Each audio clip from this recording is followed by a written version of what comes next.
Actualité.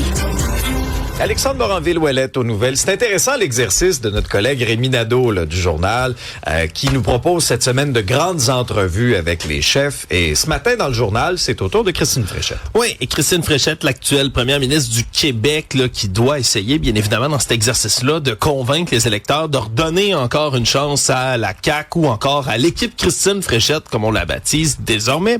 Et elle parle des mesures d'aide qu'elle veut amener là, dans le plan de la famille. Parce que ça, c'est un terrain sur lequel, évidemment, avec le coût de la vie, il y a plusieurs partis là, qui viennent faire toutes sortes de propositions. C'était le cas, entre autres, d'Éric Duhem et du Parti conservateur. Et Mme Fréchette là, s'inscrit complètement en porte-à-faux avec les mesures de M. Duhem. M. Duhem, lui, veut favoriser la natalité, mais avec une certaine mesure, en donnant un soutien financier directement aux familles dont la femme demeurait à la maison avec des enfants. C'est ce qu'elle soupçonne et c'est ce qu'elle dénonce. Est-ce que c'est écrit comme ça dans la plateforme du Parti conservateur? Pas vraiment. Là. On dit qu'on va financer directement les enfants plutôt que les services de garde subventionnés. Du côté de Christine Fréchette, on s'inquiète donc que si des femmes restent à la maison pour s'occuper de leurs enfants, mais qu'on les encourage avec un crédit de cette manière-là. Du côté de la CAQ, elle préfère là, aller augmenter le montant qui est donné aux enfants, par enfant plutôt aux parents, quand il y a une rentrée scolaire. En ce moment, c'est 127 $, mais je pense qu'on l'a vu dans les dernières semaines, à quel point ça coûte cher. Maintenant, le matériel, les listes sont de plus en plus longues. On viendrait bonifier tout ça.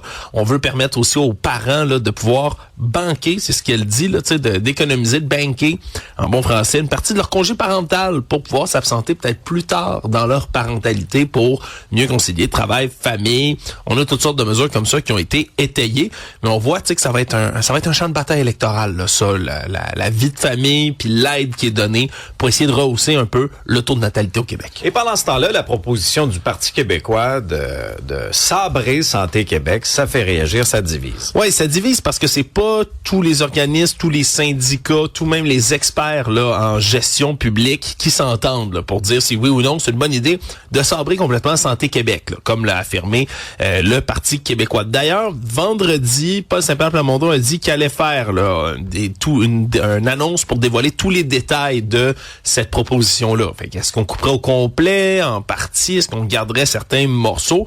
Mais tu sais, dépendamment des endroits, il y a des gens qui voient ça d'un bon œil, d'autres mauvais. Par exemple, la Fédération interprofessionnelle de la santé du Québec, le plus gros syndicat d'infirmières dans la province, dit, regardez, nous, on veut juste que ce soit efficace, là. Est-ce que ça va aider de couper tout ça après avoir passé au-dessus d'un an à tout préparer, à transférer des emplois? Est-ce que là, on veut juste recouper puis recommencer à nouveau? C'est une question qui se pose du côté de la CSN, autre gros syndicat. On est favorable en disant on a trop centralisé le réseau, là, c'est un symptomatique du Québec. Faut décentraliser, faut être capable d'aller être flexible dans diverses régions. Bref, c'est pas tout le monde qui est d'accord. À la météo, Isabelle, ben là, voilà, on est reparti sur une belle séquence. Oui, c'est le fun, là. Puis on est pile dans les valeurs de saison. Il n'y a pas beaucoup d'humidité. Donc, la nuit, ça descend suffisamment pour qu'on puisse ouvrir les fenêtres et en profiter. Le ciel est dégagé aussi. Donc, c'est encore la période des Perséides, là, jusqu'à la fin de la semaine prochaine. On peut encore observer les étoiles filantes. Oui, on s'éloigne de la pollution lumineuse, mais même en ville, c'est possible d'en observer, là, quand nos yeux sont bien plissés puis qu'on est habitué à la pénombre. 24 degrés, c'est le maximum prévu aujourd'hui. Du soleil, oui, très présent aujourd'hui, demain, samedi. Samedi, on a un petit 40% de probabilité d'averses qui s'immiscent dans nos cartes. C'est pas grand-chose. Et puis dimanche, peut-être des averses, mais là, rendu là, c'est un peu loin.